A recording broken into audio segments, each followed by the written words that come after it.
I never followed Bobby Heenan's work when he was in the AWA. I really didn't even follow Bobby Heenan's work when he came into the WWE.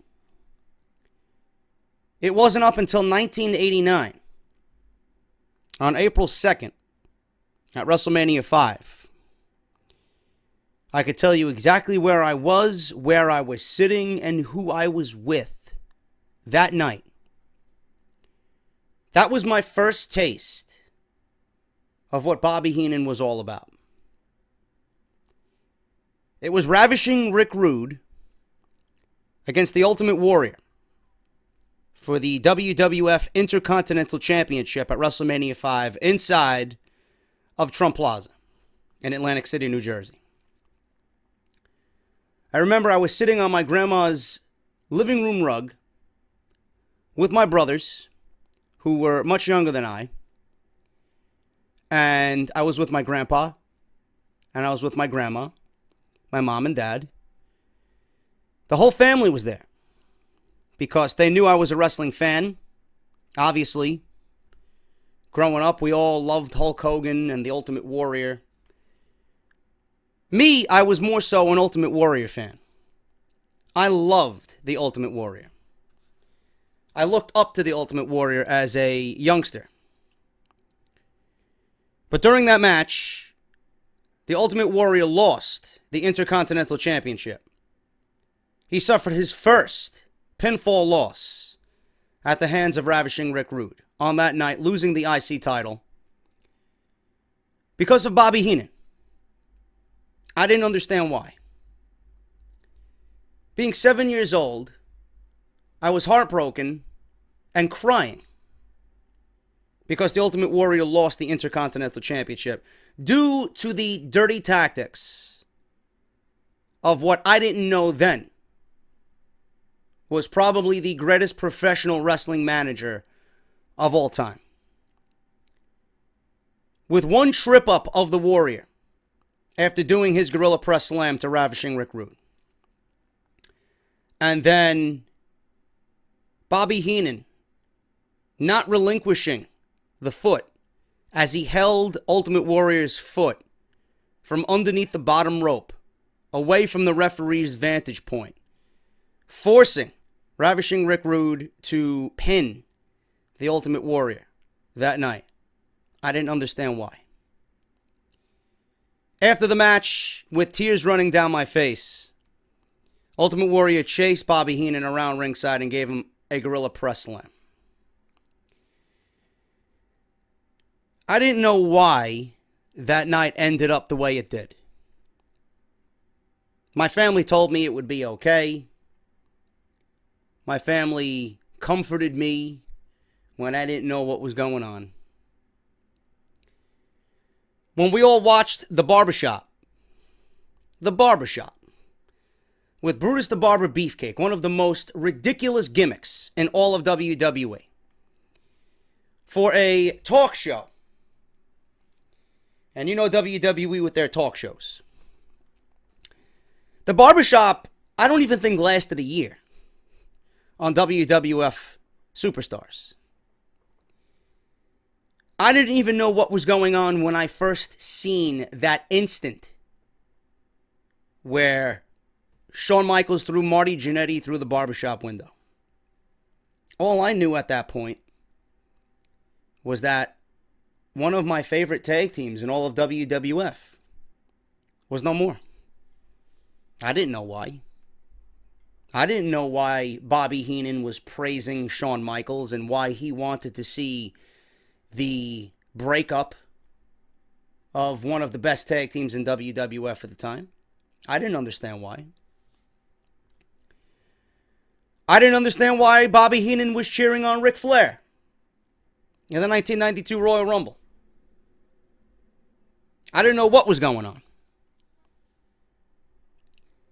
I didn't know any of that. I didn't understand the jokes. I didn't understand the relationship between Gorilla Monsoon and Bobby the Brain Heenan. I didn't understand the witty one-liners that seemingly flowed from Bobby Heenan's mouth with ease. I didn't understand any of that at all. I grew to appreciate Bobby Heenan as I got older. When I started watching wrestling and dissecting wrestling, much different than I did when I was watching it as just a fan.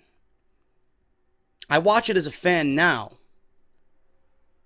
but with what I do and what I present, I have to watch it in a different way. Not just as a fan.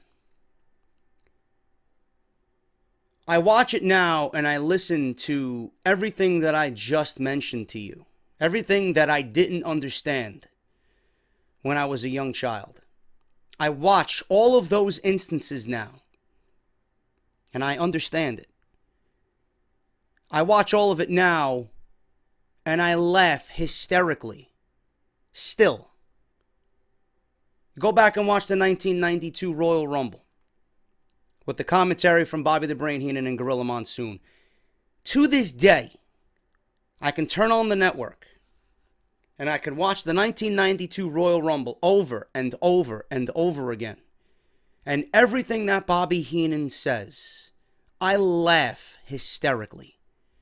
All of his witty one-liners, all of his pandering to the heels, all his interactions with Gorilla Monsoon, I laugh hysterically, at points with tears running down my face, because I understand it. I understand what it means. I understand what it meant. And I understand how valuable that is, even now, in 2017. Bobby the Brain Heenan is literally the biggest influence on any up-and-coming commentator in this business. Corey Graves tweeted out yesterday with the passing of Bobby the Brain Heenan. He didn't even mention Bobby Heenan. He didn't at anybody. All he simply stated was, without him, I would not be here in this position that I'm in, or I would not be here. We all knew who he was talking about. That's the impact that Bobby the Brain Heenan has on everybody. If you are a commentator in this business, 10 times out of 10, one of your main influences for doing what you love came from Bobby the Brain Heenan. I go back and watch the Barbershop. I go back and watch the 92 Royal Rumble. I go back and watch the 1993 King of the Ring. I go back and watch the Survivor Series in 1993. I watched half of the King of the Ring this morning in 1993. I watched certain segments of the 1993 Survivor Series this morning. I watched portions of the 1992 Royal Rumble this morning. Just to refresh my memory about how great Bobby the Brain Heenan really was. With all his one-liners and everything that you see now, as far as a WWE commentator, it's still the greatest of all time. Bobby the Brain Heenan and Gorilla Monsoon, without question, without any hesitation, and I'm going over Jim Ross and Jim Ross and the King, JR and the King. I'm going over McMahon and Jesse Ventura, Shivani and Ventura, all of them.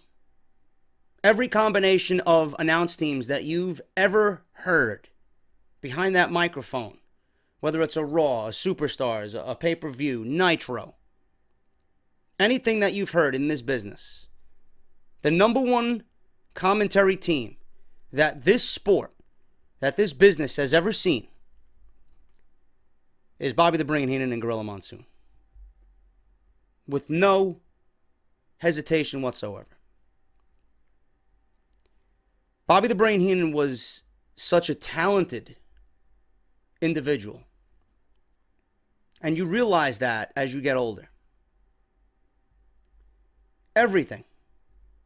From the 1992 WrestleMania at WrestleMania 8, with his funny one-liners on Tito Santana, you know, flying jalapeno, flying guacamole,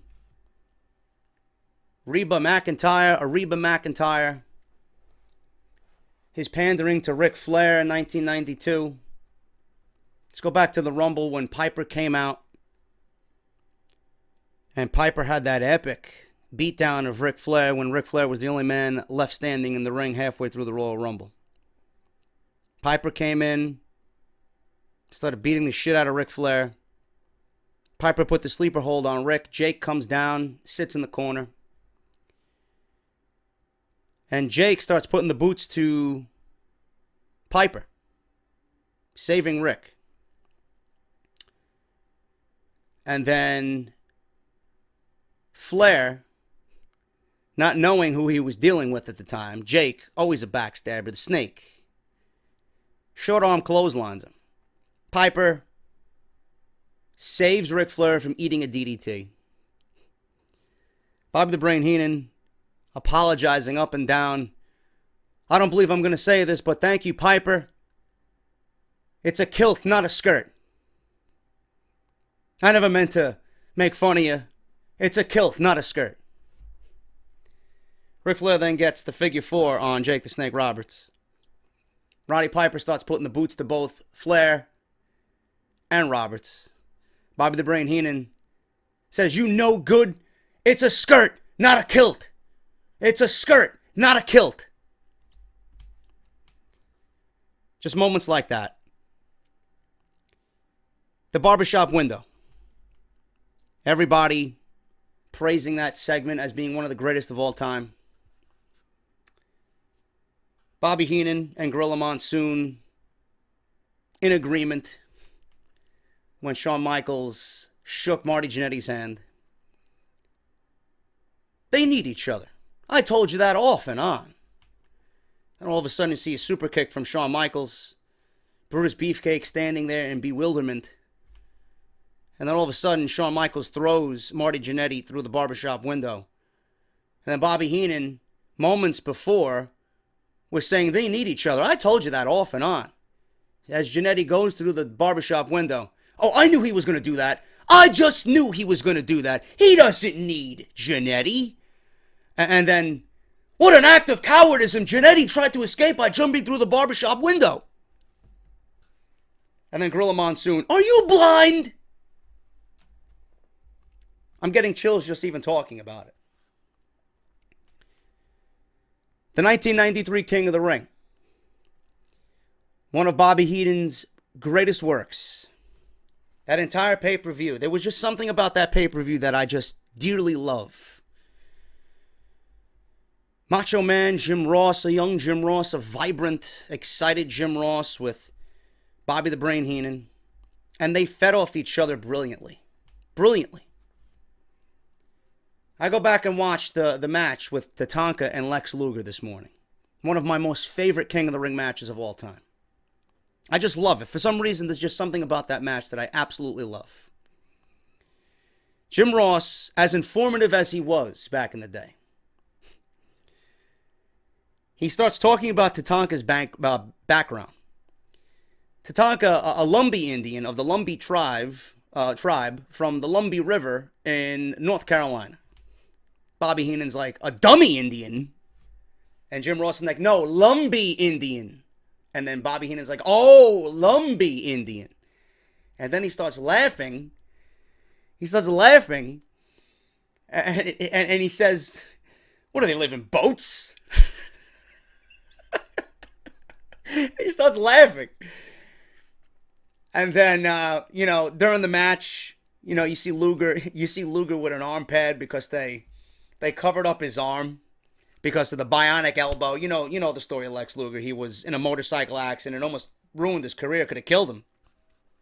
He had all this steel plates and screws and reconstructive elbow surgery. So they played off that as a storyline for the narcissist Lex Luger. And to me, the narcissist Lex Luger gimmick for Lex Luger himself was the best thing I think he's ever done. I thought that gimmick was absolutely brilliant for Lex Luger.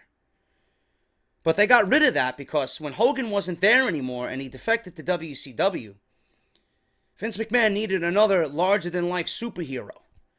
So they built Lex Luger as Mr. USA, Lex Express, you know, the whole 4th of July thing with Yokozuna, Body Slam Challenge, World Title match at SummerSlam 93 that led to nothing. I thought Lex Luger's narcissist gimmick was the best thing that he's ever done in his career. So they put a pad on him before the match. And Luger's posing in the mirror before the match, and Tatanka comes down, right?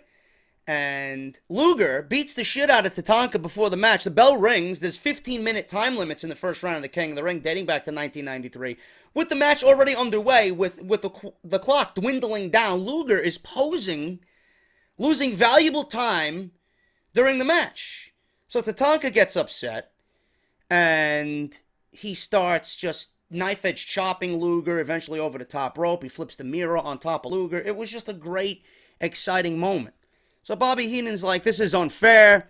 You know, Luger doesn't want to cover up that beautiful dynamic arm. And Macho Man's like, no, that's not it. If I have to explain why they're doing it, you know, you're a lost cause. So Heenan's like, well, this is not fair. Why don't we handcuff Tatanka so we can't throw a chop? Why don't we tie his laces together so we can't dance? It's not fair. You know, and I'm just sitting there now laughing at the stupidity that comes out of Bobby Heenan's mouth. And I'm like, it's brilliant. It's absolutely brilliant. And during the match, the bickering between Jim Ross and Bobby the Brain Heenan. And Jim Ross at one point is like, you know, why do they call you Brain? And then Bobby Heenan's like, why do they call you Jim Ross? And Jim Ross is like, well, it's my name and it's a part of my anatomy. And Bobby Heenan's like, well, they should have gave you a number. You go back to the 1993 Survivor Series. And I know you guys remember the Hearts versus Shawn Michaels and the Knights. Ridiculous match. It was supposed to be Jerry the King Lawler. I'm not really sure what happened to the King during that time. But, you know, he was replaced by Shawn Michaels. Shawn Michaels being there really didn't make any sense. It was just a take on what they did, you know, previously. They had the 1992 Survivor Series champion versus champion, Michaels and Hart. So they figured, you know, well, let's just throw Michaels in there, whatever. Michaels was parading around as the real Intercontinental Champion. Because at that time, Razor Ramon was the real champion, but Shawn Michaels came back after suspension with a fake belt. That's what led to the ladder match at WrestleMania 10.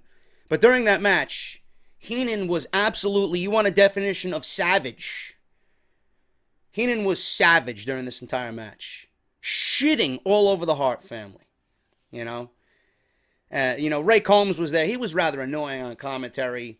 You know, Vince McMahon, you know, pandering to the Hart family. You know, Martha Hart and Bret's sisters and brothers were sitting, you know, right behind the commentary team.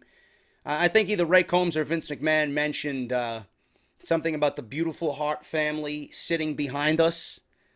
And Bobby Heenan starts chuckling, beautiful, you know, as if they were crazy saying that. And they made mention of the Hart family sitting behind ringside. And Martha was sitting there.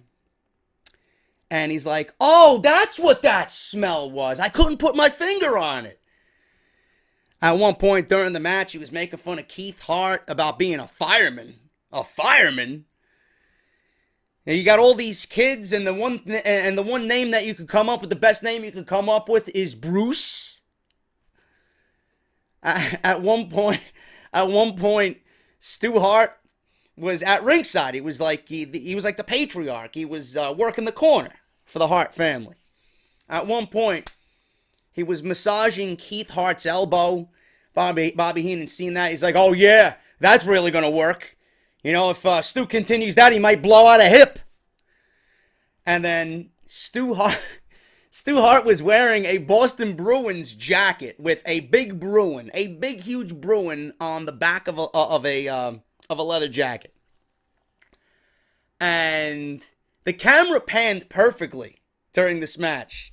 And Bobby Heenan just out of nowhere, he's like, "Oh, will you look at that? Stu's got a picture of Martha on the back of his jacket. How nice!" And then Vince McMahon's like, he's like, "Bobby Heenan, will you stop? That's a Bruin. That's a Bruin, Bobby." Absolutely amazing, man. You know, you can even go back to that pay-per-view and watch the opening match. You can watch the opening match, man. You can watch the match with, I believe it was Razor, Marty Jannetty, the 1-2-3 Kid, and Randy Savage versus Adam Bomb, Diesel, IRS, and Rick Martel. I think in that match, when the 1-2-3 Kid actually made the tag, there was some scuffle going around. You know, you had Harvey Wimpleman's team pretty much self-destructing right before our very eyes. There was a bunch of internal problems there. Adam Bomb was fighting with Diesel, and IRS couldn't control everybody. So after things calmed down, all of a sudden the 1-2-3 Kid tags in. He wants a piece of Adam Bomb. He's getting his ass handed to him. You know? And Bobby Heenan's like, "Is that napalm I smell?" So then Diesel gets tagged in. And he's getting decimated here by Diesel. 1-2-3 Kid. Is that rubber burning? I smell the Diesel.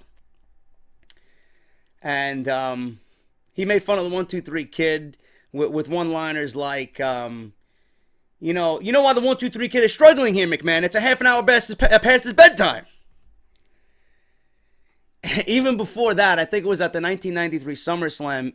I think it was, I don't know who he fought at the 1993 SummerSlam. I think it was IRS versus the 1-2-3 Kid. And Bobby Heenan made mention of something about how to beat the 1-2-3 Kid during a match, or how to beat the 1-2-3 Kid in a wrestling match. Just put some cookies and milk down, and as he goes for it, just put the boots to him. During that same pay-per-view, the 1993 Survivor Series was the Foreign Fanatics versus the All-Americans. And everybody got eliminated on the All-Americans team besides Luger and The Undertaker. Undertaker hadn't been in the match, the entire match. So when Luger was getting his ass kicked by Yokozuna, Luger finally made the tag after Yokozuna missed the big splash. Tagged in The Undertaker. Bobby Heenan's like, uh-oh. Right? So he's going off and off and off. Undertaker does his patented flying clothesline. And after a few offensive moves, he gets a belly-to-belly suplex done to him. And Bobby Heenan's just going off. Look at that! Look at that! Then Yokozuna immediately drops a leg drop. And you know Yokozuna's leg drop is absolutely devastating. So he dropped the leg drop on The Undertaker, and he was like, "Oh my God, if he gets up from this, I'm a weasel."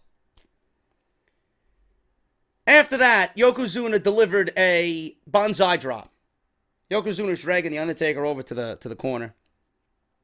And he was like, "McMahon, you know what's coming next? You know what happened? Look at what this move did to Tatanka. Look what it did to Duggan. Look what it did to everybody that was, sitting underneath Yokozuna at this point." Yokozuna delivers the bonsai drop, nails him. Undertaker's dead. At this point, when you're young, it's like, Undertaker usually sits up. He ain't sitting up from this. Undertaker sits up from the bonsai drop. Bobby Heenan's going off like crazy. He's like, "He's not human! He's not human, McMahon! I don't even know why he's here!" All of that stuff, that's just a tip of the iceberg with Bobby Heenan. The interaction between him and Monsoon is absolutely the greatest play-by-play you will ever hear. The "are you kidding me's," the "will you stops," "will you stop," up until Bobby Heenan made his eventual exit from WWE. I remember when Gorilla Monsoon passed away, Bobby Heenan was on Nitro with Tony Schiavone. I think it was back in 1999. I'm not sure what month it was. I know it was 1999, though. Bobby Heenan gave a eulogy for his dear friend Gorilla Monsoon. And I watched that back this morning as well. And I started to tear up just at the sight of Bobby Heenan tearing up. He gave a beautiful eulogy, quick, to the point, and the show had to go on. Tony Schiavone soon after that went into the rundown of what was going to be on that specific episode of Nitro. You can see Bobby Heenan biting his lip and licking his lips and fighting to hold back tears about the passing of Gorilla Monsoon.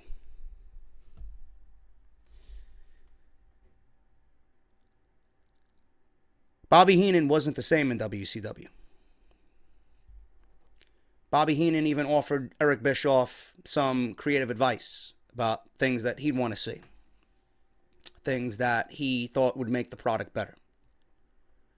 Eric Bischoff told Bobby, we don't pay you for your creative vision. We pay you to do one job and one job only. Sit behind that announce desk. We don't need any creative advice from you. Bobby Heenan wasn't the same in WCW.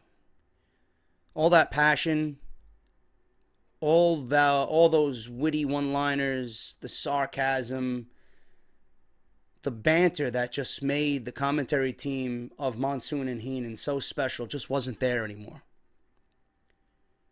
You know, after the NWO formed, Heenan just wasn't the same.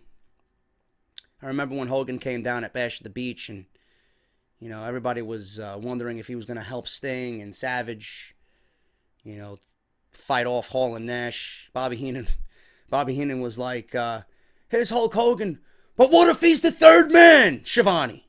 What if he's the third man? You know? After that, Bobby Heenan wasn't the same. That magic that was Heenan, that magic that was the brain wasn't there in WCW. And I rarely watched WCW. I didn't watch WCW at all. I remember when I was back in high school, I was the only pro WWF guy. I was the only guy watching Raw. Everybody else would kind of be flipping fat back and forth. I wasn't flipping back and forth. I was Raw. I was pro Raw all the way. I didn't really care about WCW at all. And then obviously with the Attitude Era and the Austins and the Rocks and the Kanes and the Foleys and the Undertakers and the Triple H's and all this stuff, the DXs, everybody jumped on the bandwagon. I knew where my heart lied, and that was with WWE the entire time. I never strayed. Bobby Heenan went to WCW, from what I recall, because I believe his daughter at the time was going to college or got accepted to college down in Georgia, close to Atlanta, and he wanted to be next to his family. He wanted to be closer to his family. That was always one thing that was most important to Bobby Heenan, was his family. We all know his battles with throat cancer. It went away. It came back. At this hour, at this moment, I don't even know what took Bobby's life. You know, it could have been a multitude of things. We don't know if he was sick. We don't know if it was complications from the throat cancer. We don't know if it was something else. He passed away at 73. How hard it was, I'm sure, for Bobby Heenan to go through the rigorous treatments that he went through, to battle cancer, get rid of it, lose his voice completely. For someone who was so talented, for someone who was so witty, so funny, who put a smile on people's faces every time you listened to him, for someone who was magic like Bobby Heenan, not being able to speak as the years went on, completely losing his voice, not being able to tell a joke when he wanted to tell a joke, not being able to communicate the way we all know Bobby loved to communicate. I can only imagine what he was thinking. I watched the Hall of Fame speech as well. Bobby sounded great. He looked great at the time. Absolutely 110% deserving of a Hall of Fame induction. I remember going down to WrestleCon this year and I seen Bobby Heenan. I'm thinking back now with the news that broke yesterday of his passing. I regret not sitting with him, taking a picture with him, getting an autograph from him. I regret not, at that moment, telling him how important he was to me and my childhood.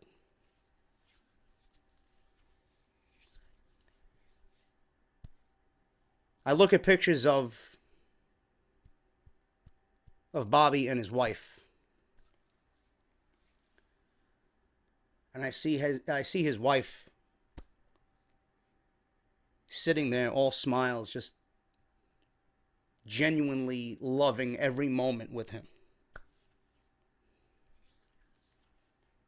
Through all the struggle, through everything that man had gone through, through the career that man had, and how many people look up to him as an influence. To see her sitting there supporting him even in his darkest days, that makes me tear up, man, because it just brings back memories of people that come and go in your life, you know? And I look at that and I'm like, there's nothing more important in this world than finding good people and just being there with them.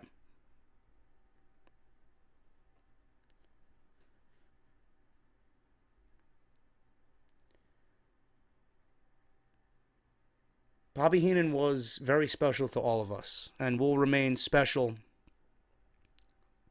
literally forever.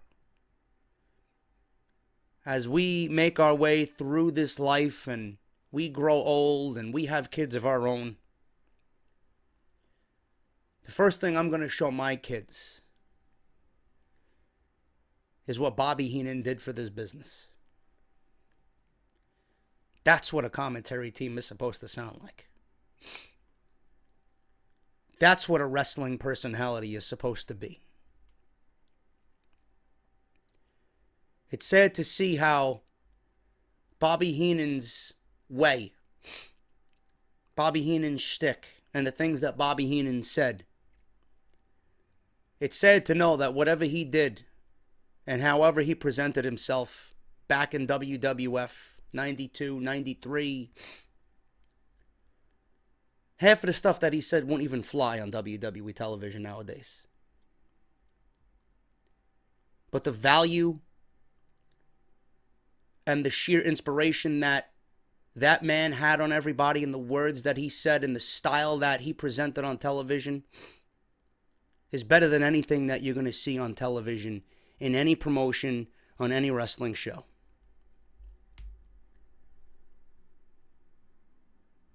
Bobby Heenan is an influence to me and everybody else in this business. He's one of the most influential figures in the history of the WWE. I can only hope tonight on Monday Night Raw that when WWE talks about Bobby Heenan, they do what is right. Video package, a moment of silence. I don't know when the last time we seen a 10-bell salute was on Monday Night Raw. It might be with the passing of Eddie Guerrero. I'm not really sure. The one that sticks firmly in my mind is Owen Hart's. Because not only did I see Owens passing live on pay-per-view, I actually still have that VHS. But I remember the following night on Raw, and I remember where I was. I was with my brother Frank in my bedroom watching Monday Night Raw. And I remember vividly Stone Cold Steve Austin in the ring holding up a beer, toasting Owen Hart. And I couldn't stop crying.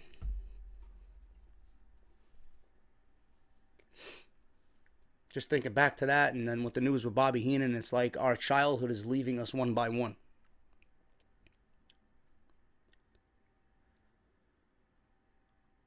I think WWE owes it to everybody and owes it to the Heenan family to do a 10-bell salute tonight. The man deserves it. The man has earned it. And that man is going to continue to influence everybody, young and old, in this business forever. Forever. We knew it was inevitable. We seen Bobby Heenan deteriorate through the months and the years, and we knew that one day this day was going to come. When I heard it and I read about it, I wasn't initially shocked. Was I sad? Yes. But it's like with me and my grandfather when he passed. We knew that day was eventually going to come. The initial news of it really didn't hurt. The thing that got me was that I seen him laid out during his wake, and I realized I didn't get to say goodbye to him.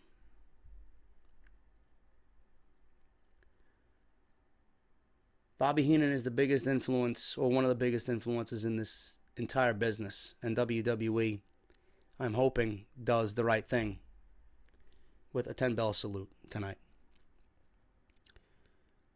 Those are my thoughts on Bobby Heenan. Those are my memories growing up of Bobby Heenan.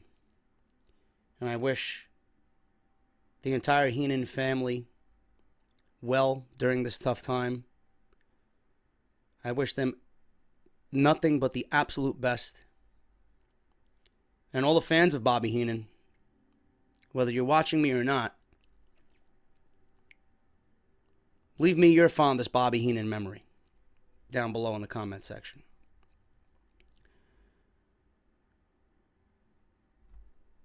And that's all I got to say about Bobby Heenan, man. There's really nothing else for me to say. His memory will live on forever, and he will always be in our hearts. Rest in peace, Brain. We all love you. We're going to miss you. But every time I turn on the WWE Network, more times than not, when I want to watch something old or something from my childhood, Bobby the Brain Heenan is always going to be in the back of my mind. That's the first thing I'm going to watch. And when I have kids of my own, that's the first thing I'm going to show them. Rest in peace, Brain. We all love you.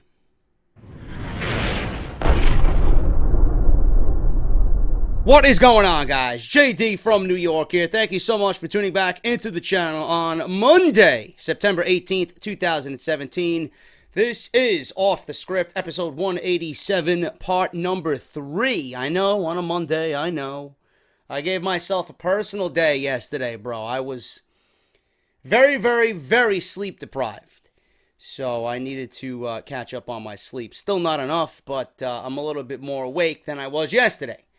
So I gave myself a personal day yesterday. Hopefully you guys did not mind. I know there's a lot of news to get into. The main thing I wanted to make this entire video about was Bobby the Brain Heenan and the passing of the Brain. I didn't want to do it in two separate videos. I think it's big enough to be featured on the show, on the podcast. And I got a bunch of other stuff that I really want to do this week. I didn't really want to overload you guys with videos in your sub boxes because earlier this morning I uploaded a WWE 2K18 reaction video. They just released the trailer, the first gameplay trailer for the video game coming out next month. So I did a live reaction video to that early this morning. That went up around 11:30ish. I didn't want to do a Bobby the Brain Heenan video on its own. I wanted to include it in this podcast, get this entire thing up on its own right before Raw, and then clearly tonight, Monday Night Raw review for you guys. So it's going to be a triple upload day for you guys. So if you enjoy my content, there you go. And then tomorrow we'll be back at it with SmackDown Live. You know, we'll pick up some Destiny tomorrow, some streaming maybe. We'll see what happens, but that is all the information you guys need as to where Off the Script was yesterday. It was not anywhere. Happening today. Bobby Heenan's passing. Bunch of stuff going on. But I want to thank everybody for your continued support. Thank you so much. Thank you to all my Patreons. Thank you to everybody who has shown support in any way that you can. You guys are absolutely great. Follow me on Twitter at JDFROMNY206. Make sure you guys hit that subscribe button down below. Turn on that bell for all notifications. If you guys do want to upload, or not upload, but I will be uploading. If you guys want to support and pledge towards the Patreon page, you guys can certainly do that. Patreon.com/JD206. Later today, Mario Kart 8 gameplay going up. Maybe we'll have smart steering turned off. I don't know. We'll see what happens. Maybe there'll be different results without any smart steering. Give me the dummy steering, bro. Give me the dummy steering. So that's going up for my Patreons. Thank you guys so much for all that you do over there. Patreon.com/JDFROMNY206 if you guys feel the need or if you want to show any support whatsoever. Barbershopwindow.com/offthescript for your t-shirts. Code JD17 still active on that website. If you guys want t-shirts, please go and do that as well. I want to give a special shout out to James out on the West Coast in Cali. He purchased 5 t-shirts, all for himself. James, what's up, brother? Thank you guys so much for that. And if you guys want your own t-shirts, like I said, barbershopwindow.com/offthescript, code JD17. And Audible. Audible is giving you guys 1 month free to try their service out. And as a thank you for trying their service out, and a thank you for just listening to this show, we're going to give you 1 free audiobook of your choice. This is only for all new subscribers. So if you're a new subscriber to the show and you want to get something for free and you want to support the show while doing that, certainly can. audibletrial.com/offthescript. I know Ric Flair and Charlotte have a new book coming out. It's called Second Nature. So if you guys are a fan of Ric Flair, if you want to dive into a new autobiography for Ric Flair, and if you are a fan of Charlotte, this entire book is going to document everything with Ric Flair and Charlotte breaking into the business and Ric Flair's early career. Should be a good listen. It will be on Audible, so you guys can get that for free right now. I believe that comes out this week. I don't know if it's Tuesdays for the books, because I know a lot of entertainment stuff comes out on Tuesdays or Fridays. It might be Friday. I'm not really sure, but either way, you guys can pre-order that book on Audible using my link, audibletrial.com/offthescript. If you guys don't want the Ric Flair book, you guys can do anything you want, man. Over 180,000 choices. But if you are into the wrestling thing, we are a wrestling-related podcast, so I'm assuming you guys are into the wrestling thing. Brock Lesnar, Shawn Michaels, Hulk Hogan, Bret Hart, Roddy Piper, the death of WCW, Justin Roberts, if you guys want to hear stories about Vince McMahon, Kevin Dunn, and everything that he had to go through. We got the death of WCW, Bob Holly, a bunch of stuff on there, man. So make sure you guys go and check that out, audibletrial.com/offthescript. We're going to get into the news, man. I want to start this off because I'm very, very, very disappointed in this one particular news piece that made the rounds yesterday. And that is WWE. This actually started off as a promising story. And then all of a sudden it turned into, why? Why are you dumb? This doesn't make any sense. Typical reaction for when you watch WWE do something. They get you excited about something, and then you're scratching your head, and they're leaving you with, like, what the fuck's going on here, WWE, this started off as good news. Ryan Satin was reporting that WWE wanted to potentially bring back some old WCW concepts for future events. This is great. Just by the title of that, this entire story is fantastic. Because I've been saying for years now, if you guys have been watching me, get rid of the brand pay-per-views that include these gimmick names. Hell in a Cell, TLC, Money in the Bank. Nobody wants that shit. It's lame. It's a dead concept. And these matches, I think it's time where we kind of put these matches to rest for a little bit. There's no reason why we need to see a Hell in a Cell match every year because, the name of the pay-per-view is named Hell in a Cell. We have to see a Hell in a Cell match.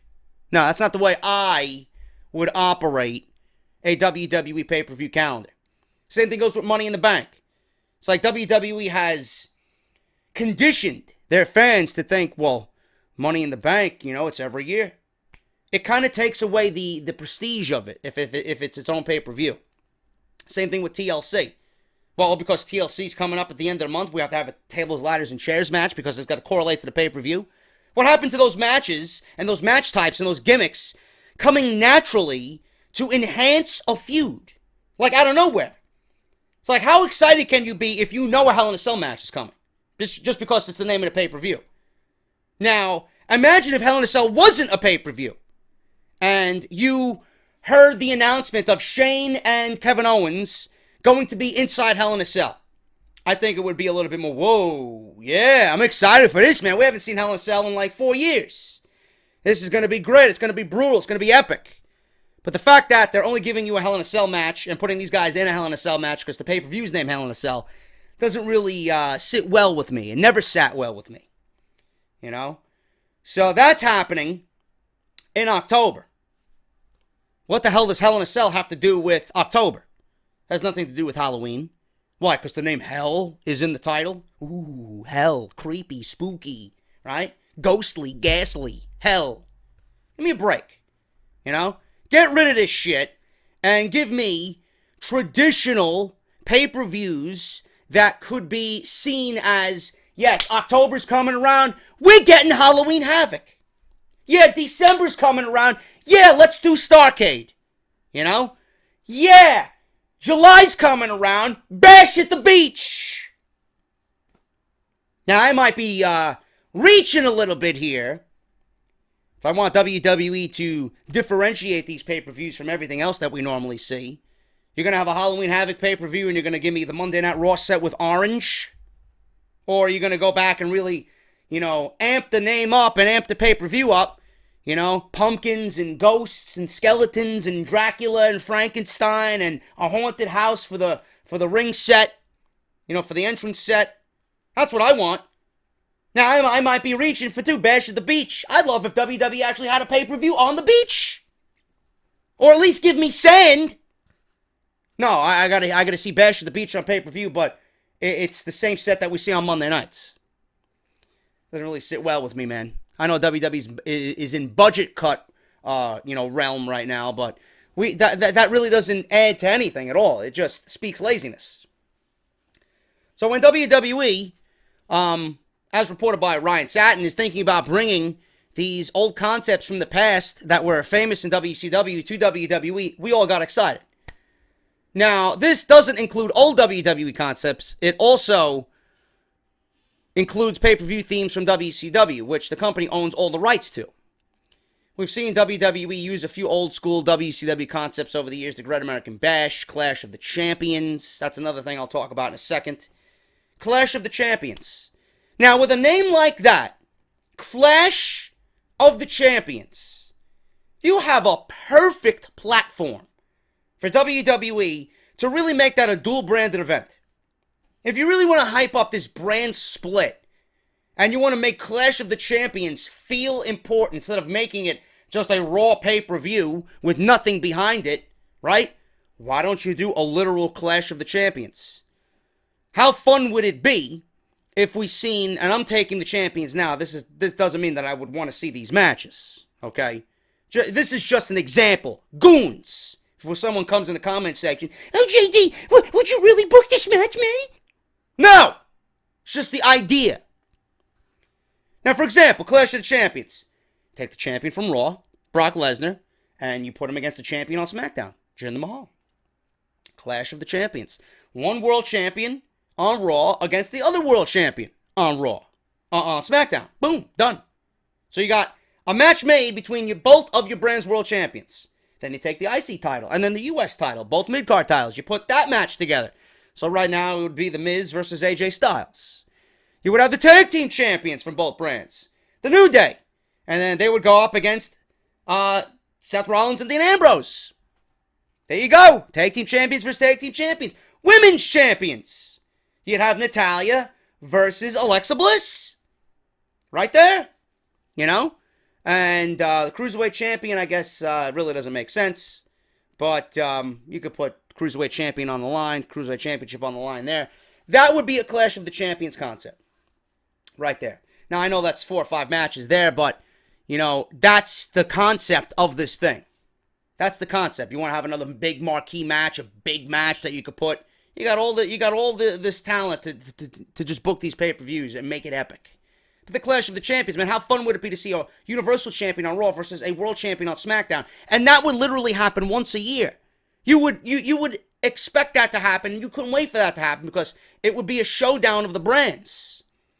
Now, it would obviously have to be placed properly on the pay-per-view calendar so that it doesn't really correlate with the other dual-branded pay-per-views. But, you know, you could maybe have that for the end of the year if you wanted, you know?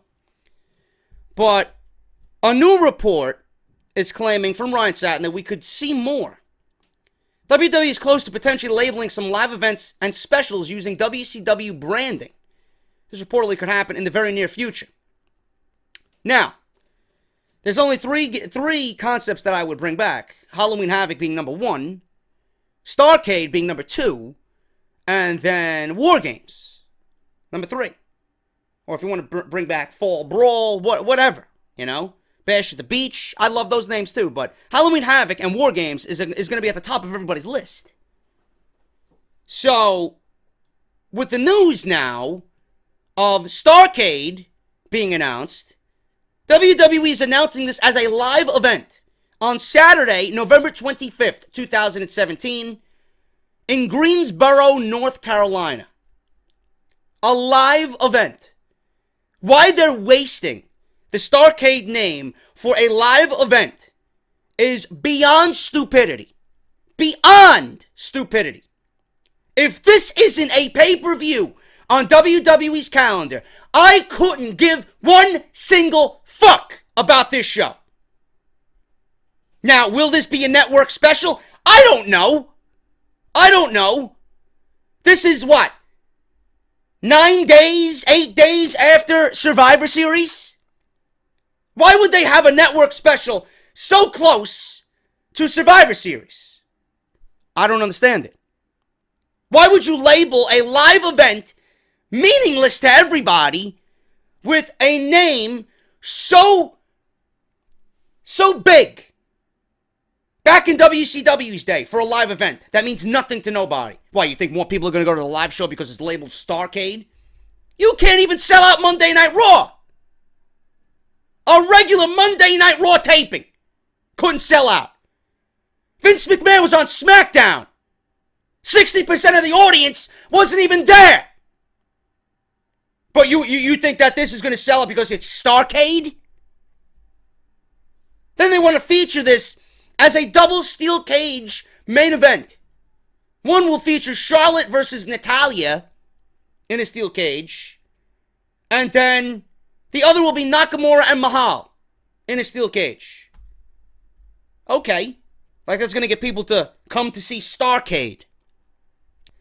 Then we're going to have AJ Styles, Baron Corbin, and Rusev in a triple threat match for the United States Championship. The New Day versus the Usos for the SmackDown Live Tag Team Championship. Sami Zayn versus Kevin Owens. Booby Roode, because the flyer that went out mispronounced or misspelled Bobby Roode. They spelled it Booby Roode versus Dolph Ziggler. Breezango versus Aiden English and Mike Kanellis. Wow! That really spells STARRCADE if you ask me. Now some people were telling me, oh JD, WWE won't make STARRCADE anything special because A, it's a WCW branded name. It's not their own name. But they got the rights to it, so they're going to use it how they see fit. And B, STARRCADE was WCW's WrestleMania. So what, the WWE can't have more than one WrestleMania-esque event during the year? They're booking No Mercy better than WrestleMania. Who the fuck gives a shit? Pay-per-views should all be WrestleMania-like. With WrestleMania being the most important and best booked. This is ridiculous. How WWE refuses to change their pay-per-view calendar is beyond stupidity. Get rid of these gimmick pay-per-views. Get rid of them. One of WWE's glaring problems is the pay-per-view schedule. I don't even want this to be a live event on the network. Who gives a shit? But I don't see why they're wasting the brand name of STARRCADE on a live event that potentially, right now, is not televised or on the network. It is stupid. Stupid. As of this morning, there's close to 5,000 tickets still available for Monday Night Raw. You think naming this live event is going to bring people out to go see WWE any more so than a regular Monday Night Raw?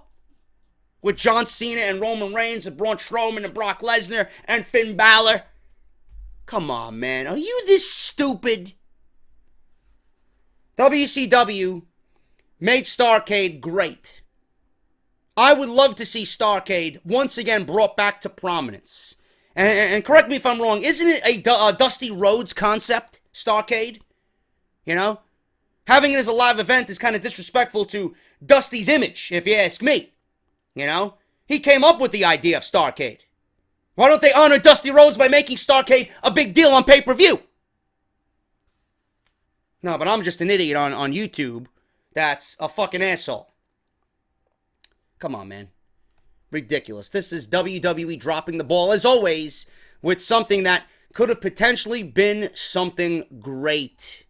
And they failed. Again. We'll see what happens if it's a televised event or not. I'm not holding my breath at all. Starrcade coming at the end of November, as if anybody cares at all. Moving on here, man.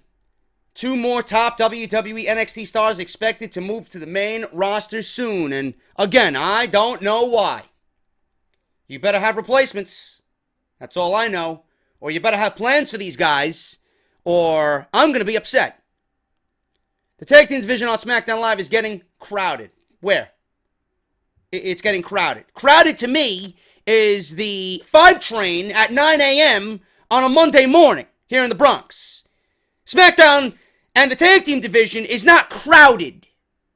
Number 1. Tag team divisions on SmackDown is getting crowded.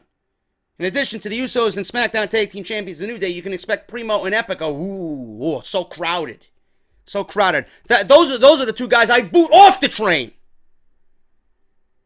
They're coming back soon, as if anybody cares. It's looking like Breezango and their mystery will be solved soon. There's another tag team expected to move up to the main roster soon. The Authors of Pain. We're expected to see them move up as part of SmackDown Live, according to a recent Wrestling Observer radio show. If Vince McMahon has not changed his mind, then everybody should expect them to move up after TakeOver Houston. At the recent NXT tapings, spoilers here, clowns, so if you don't want to hear me, click off the video or skip ahead for about 15 seconds.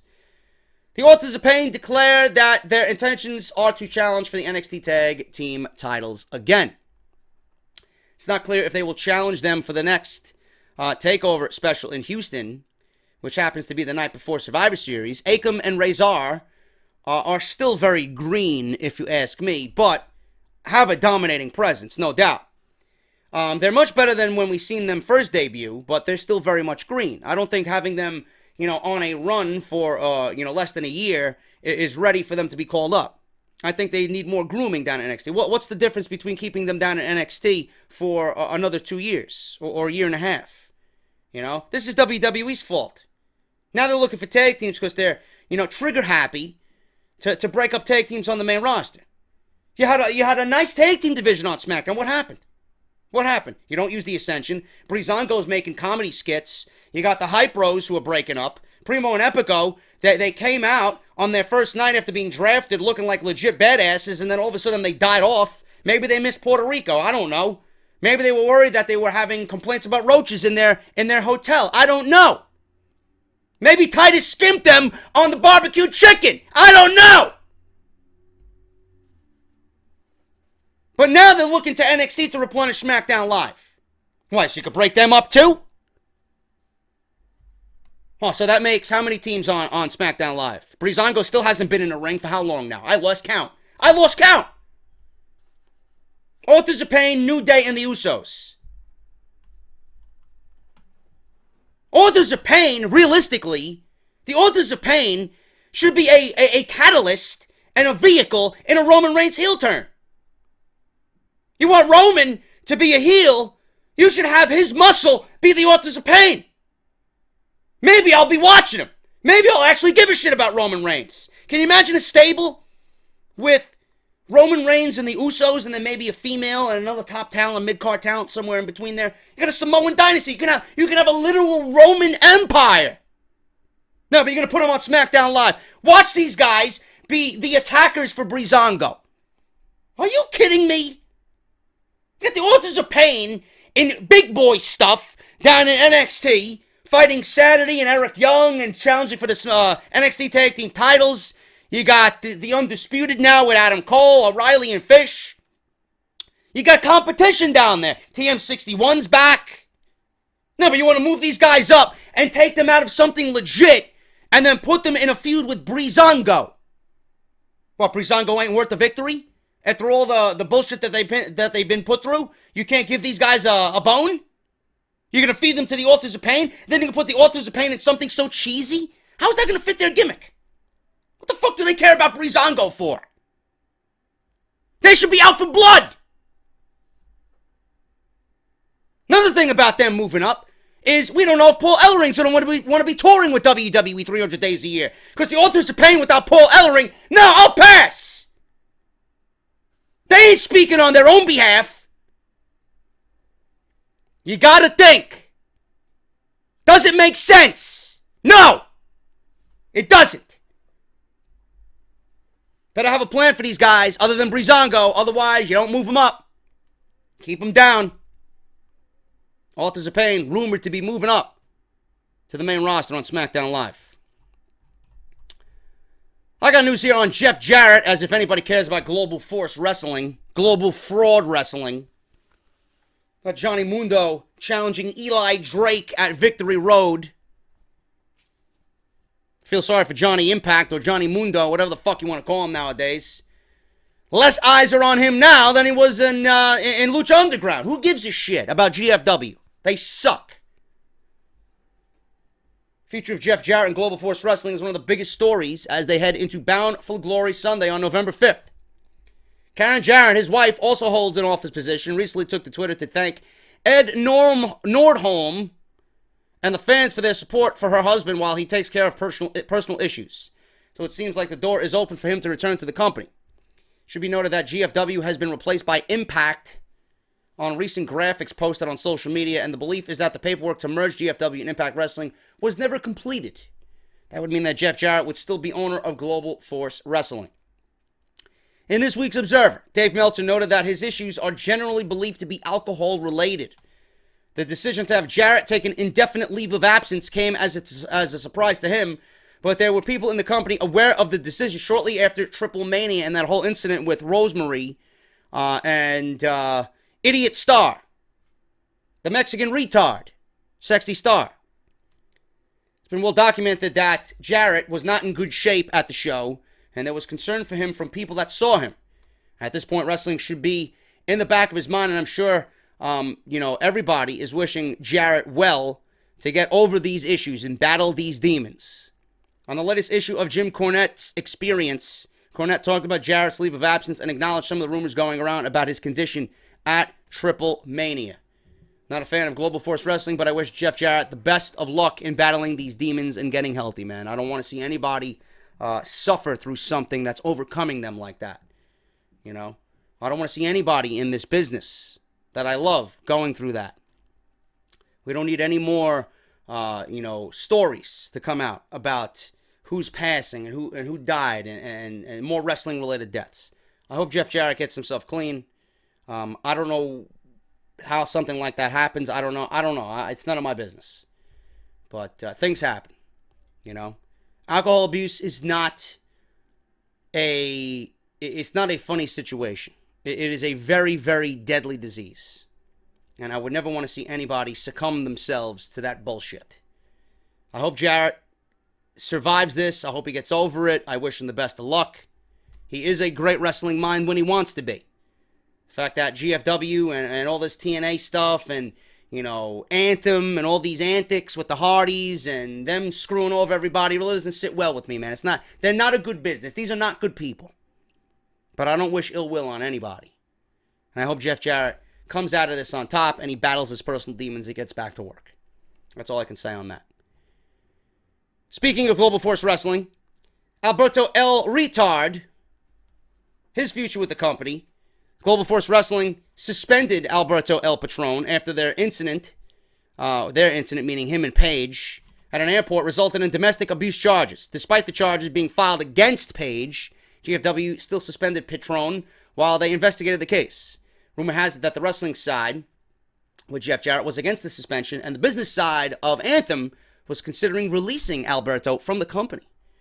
Well, it seems interesting considering the good old boy attitude of wrestling promoters like Jeff Jarrett and Dutch Mantel. It might not be true after all. Last week, GFW Impact Wrestling announced that Jeff Jarrett was leaving the company indefinitely to deal with personal issues, which I just documented.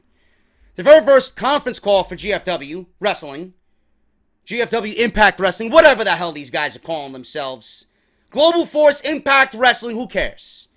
Jeff Jarrett left on that Tuesday with creative team members Scott D'Amore, Sanjay Dutt, and John Gaburik. The first thing that was made clear to reporters was that no Jeff Jarrett questions would be answered. However, Global Force Wrestling team members had a bombshell to drop that completely moved the subject away from Jeff Jarrett and the reason he has left the company. John Gaburik answered a question about the return of Alberto El Retard to the company. Gaburik said that Retard is coming back to Global Force Wrestling, Impact Wrestling, and his suspension is coming to an end. Gaburik stated that GFW has big plans for Patron and that the former GFW World Champion will return at Bound for Glory. Now, Patron at Bound for Glory was rumored to be battling Jeff Jarrett for the world title at the event. My God. If that was the main event for Bound for Glory, I'm sitting here laughing, man. I mean, that is a god-awful pay-per-view. Jarrett in his 40s, late 40s, battling Alberto El Patron for their world championship. Boy, man, that speaks and spells pay-per-view buy rates up the ass. Are you kidding me? If you showed any interest in that type of main event, my God, bend over and take it up the ass from GFW, will you? If you're a fan of this product and you're okay with that, cocksuckers. Before his suspension, Alberto El Patron was involved in an angle with LAX where they were trying to recruit him to join. And he was not willing to make that move. There is a chance that El Patron could either move back into the angle with them or move on to a feud with new champion Eli Drake, which I'm assuming will be the plan here. There's also a chance that Patron could move into an angle with GFW Impact Wrestling feuding with AAA Wrestling promotion from Mexico. GFW Impact Wrestling conference call also had some discussions about possibly signing Rey Mysterio. When Alberto El Patron was suspended, GFW allegedly started speaking to Mysterio about joining them to represent their Mexican fans. According to Gaburik, they never came to an agreement with Rey, but he didn't close the door on the future. I'm hearing that Rey and their discussions with GFW, his camp, fell apart completely. So I don't think he's going to GFW at all anymore. As for Jarrett, the trio of bookers said that they were going to continue even if they don't use the GFW title that Jeff Jarrett still owns. There's also a IRWNetwork style online service that possibly is going to help GFW in the future that just got started up as of a couple of weeks ago. So if you are one of those people that bend over for GFW at every twist and turn, there you go. You can start watching Global Force Wrestling and all TNA footage on their streaming network. Maybe that's going to make this entire process a little easier. Maybe they'll make some revenue off because GFW ain't making no revenue, or Anthem isn't making any money off GFW. There's reports going around that they're hemorrhaging money, that they're losing a lot of money, a ton of money, by funding GFW. So hopefully that's something that could turn around to be positive for them. But I'm still left with the fact that they had plans for Jarrett and El Patron in the main event for their biggest show of the year. Are you serious? Who the fuck would pay to see that? I would demand a refund. My God. Is this the creative genius behind Global Force Wrestling? That's the best you could come up with? My God. Finally, guys, we're going to end with this one. Not sure how true this is, but I wouldn't mind saying it. Again, I look at it and I'm thinking, I think the role for Bobby Roode needs to be reversed. I think Bobby Roode needs to be a heel going forward. But WWE rumored to be planning, after Hell in a Cell, Bobby Roode versus Kevin Owens on SmackDown Live. The feud between Shane McMahon and Kevin Owens has been brewing for a number of months. I wish I was brewing beer, because I could certainly use one. This rivalry heightened when Owens felt he was being shafted by Shane for his decisions. And this was during the United States Championship feud with AJ Styles. Interestingly, this feud comes with a specific purpose. There are reports that state that the match is set up due to Shane's ability to jump off high structures and bump sales up as an in-ring competitor. So they want to get Shane's daredevil tactics sold to the audience, and they want to bump pay-per-view buy rates and network subscriptions because of Shane's ability. I mean, you got a whole roster full of people you're not using. You got to use Shane McMahon. That's your fault. Again, that's WWE's laziness coming into play, right? They got to use Shane McMahon. And they got to put Shane McMahon on a Hell in a Cell pay-per-view. And they got to put Shane McMahon at WrestleMania. I mean, what does it say about WrestleMania when the best match on the show features someone who's not even an active in-ring performer? I mean, are you people losing your minds? Shane McMahon, though the storyline's been great, fine, I understand that. But is he really needed? Do you need him that badly? Or are you just lazy or afraid to push actual top-tier talent or give anybody a chance? Because you got 4 guys in the back that you're not using. You guys know who they are. Now, Shane's contract includes being a commissioner on SmackDown Live as well as competing in 2 matches a year. This is his 2nd match this year.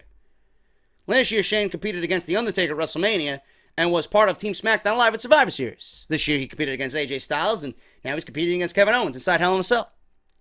According to the audio section of PW Insider, there is speculation that Bobby Roode, Booby Roode, may likely be an opponent for Kevin Owens very soon. While this should be taken as simply speculation, clowns, feeling is that WWE is trying to get Bobby Roode over as a strong babyface on SmackDown Live by feuding with Owens after all the heat Kevin Owens draws from Shane McMahon. Thumbs down, Bobby Roode needs to be heel. I'm sorry. I don't want to see Bobby Roode pandering to the children. I don't want to see Bobby Roode shaking hands. I don't want to see Bobby Roode smiling. I want to see Bobby Roode as a sarcastic, cocky, man-made-of-money prick who will do whatever it takes to achieve success and win championships. That's what I want to see. If I got to see Bobby Roode, carrying some old lady's bags so that she can, utilize her walker as she's coming out of Pathmark, oh, thank you, Bobby, for helping me put the groceries in the backseat of my station wagon. Here's $1 for your services. No! No, we don't want to see that Bobby Roode. I want to see the Bobby Roode that's going to be maniacal. And I want to see the Bobby Roode that's going to be manipulative while wearing a world championship. That's the Bobby Roode I want to see. I want to see the Bobby Roode that sends Shinsuke Nakamura packing to SmackDown Live. I know I'm not the only one. But currently there have been discussions of having Bobby Roode in a rivalry with Dolph Ziggler. That's the reported direction of this. Dolph Ziggler being embarrassed bullshit on SmackDown Live. Since Ziggler is currently immersed in his no-respect gimmick of mocking current and former WWE superstars, this feud will not do very much for Bobby Roode. Could be a nice starter. And they're using Ziggler to pretty much be an enhancement guy with name value as a world champion. Former world champion, rather. Feuding with Owens following Shane McMahon could certainly be a good way to increase Bobby Roode's value. I don't understand that. First of all, I don't see Kevin Owens losing to Shane McMahon inside Hell in a Cell. And I don't know why you would feed Kevin Owens, who right now is the best heel on SmackDown Live. I don't know why you would take that momentum and feed it to Bobby Roode so fast. You got to take this momentum that Kevin Owens is gaining from this Vince McMahon, Shane McMahon family angle, and you got to build it up. Maybe this could force Kevin Owens into the main event and be a world champion. Maybe Kevin Owens could be the real world champion, the heel world champion that we deserve, because Jinder Mahal ain't no goddamn heel. He sucks. He's embarrassing the title. He's an embarrassment to the company. At least Kevin Owens is doing his job correctly. What does it say to you when this feud between Owens and McMahon is more important than your world title? You know what it tells me? Something that Jinder Mahal is embarrassing the world title and needs to be taken off him immediately. The world title is the 3rd most important thing on SmackDown Live. 3rd! How a feud that's battling each other or being battled out on SmackDown Live, not for a title, is more important than your world title. How the U.S. title is more important than the WWE World title. How? I'll tell you how. Jinder Mahal. Get him off television and get the title off of him. The way Kevin Owens is going, if booked right, he beats Shane McMahon. He doesn't get a pin done to him at Hell in a Cell. And he becomes a possible world title contender. Nakamura beats Mahal. Owens' momentum, it takes him to the world title. Owens and Nakamura for the world title before Owens, eventually loses that and we get Nakamura and AJ Styles. But you're not going to kill Kevin Owens' momentum in a few weeks just to feed him to Bobby Roode. It makes no sense. Makes absolutely no sense whatsoever. So I'm taking this with a very, very, very, very small grain of salt here. Not putting much stock into that. Let's get through Hell in a Cell first and see what happens then. But Bobby Roode, heel. I don't want to see Bobby Roode pandering to the fucking children outside on SmackDown Live. No. Not what I want to see, man. It's not what I think of when I think of glorious. But thank you guys so much. Thank you for everything. And I will be back next week, as always, with more Off the Script. Not really going to do Patreon shoutouts today. I'll do that on Friday for you guys. We'll just pick it up on Friday. Sub-stories we'll do on Friday as well for part 1 of Off the Script. And we'll pick it up there, man. I got a lot of stuff I want to do. There's more recordings I got to do. I want to, be within my time frame of, recording and then eating and then resting and then Raw review. I got a lot to do today. So I hope you guys enjoyed this episode of Off the Script. That's the news I got. Hope you enjoyed the Bobby Heenan introduction to this part 3 of Off the Script. And if you did, please make sure you guys hit that thumbs up. Let's strive for 1,200 thumbs up on this particular video, man. Thank you guys so much. Follow me on Twitter at JDFROMNY206. Hit that subscribe button down below and turn on that bell for all notifications. And I will see you guys right back here tonight for Monday Night Raw review. Another great week of Off the Script in the books. This is episode 187, part number 3 for your Monday. And I will see you guys on Friday for episode 188 of the #1 fucking podcast. Right here on YouTube.com for everything WWE. I'm JD, and this is Off the Script.